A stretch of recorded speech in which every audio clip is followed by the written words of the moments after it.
Bonjour à tous et bienvenue sur boursicoté.com pour cette nouvelle analyse technique du CAC 40 en intraday où nous pouvons constater donc suite à la sortie qui avait été signalée que les cours continuent sur leur mouvement haussier avec donc la rupture invalidée des 4867 points et donc l'arrivée sur la zone d'objectif, je vous donnais 4926, 4930.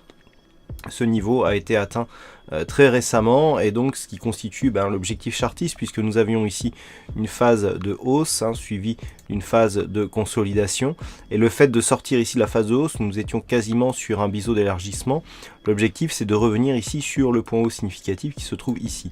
On est revenu désormais sur cette zone, on est donc en attaque de cette zone de point haut qui constitue le plus haut significatif annuel et c'est seulement sur une cassure haussière validée de ce niveau qu'il y aurait signal de reprise haussière de la tendance de fond qui est bien entendu toujours orientée à la hausse. Donc on a ici une approche assez forte du point de vue H4. Ce que l'on peut remarquer, c'est la configuration surachetée avec le MACD qui décroît du point de vue ces histogrammes, donc c'est assez peu favorable pour avoir une cassure directe.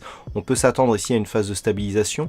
Si on regarde un petit peu sur l'unité M15, donc nous avons bien le contact ici qui est validé, les cours qui évoluent bien ici au-dessus de la moyenne mobile 20 exponentielle depuis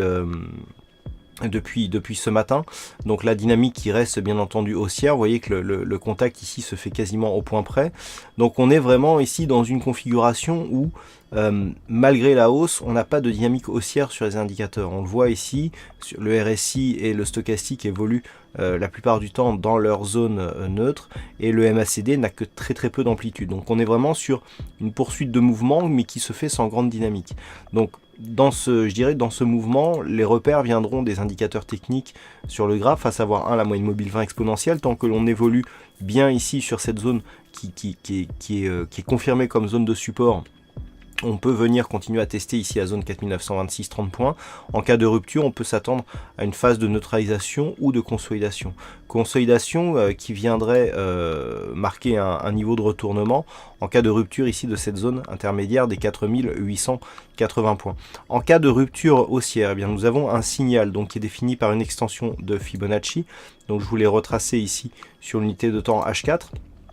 On le voit donc par rapport à cette dynamique haussière qui ne consolide que sur le retracement à 38,2%. Lorsque l'on trace ici l'extension par rapport à la phase de consolidation totale, nous avons un objectif donc d'extension à 161,8% de Fibonacci qui nous emmène à 5050 points. Donc 5050 points, c'est l'objectif court terme en cas de cassure directe ici de cette zone des 4930 points. Si ce signal venait à intervenir et à se mettre en place, l'objectif serait donc à 5050 points avec un niveau d'invalidation ici sur ce retracement ici à 61,8, à savoir 4853 points. Voilà donc ce que l'on peut dire sur cette analyse technique d'un point de vue intraday. Alors du point de vue des chiffres macroéconomiques, aujourd'hui du côté des États-Unis, nous avons les indices de prix à la consommation.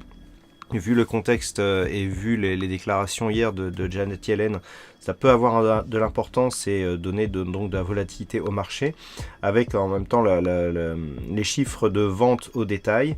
Et il y a une autre intervention de Janet Yellen qui aura lieu à 16h, ainsi que les stocks de pétrole qui seront dévoilés à 16h30. Voilà, c'est à peu près tout pour la journée.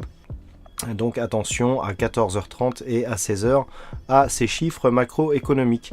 Voilà, je vous souhaite une bonne séance, bon trade à tous et on se retrouve dès ce soir pour toutes les autres analyses techniques du site boursicoté.com.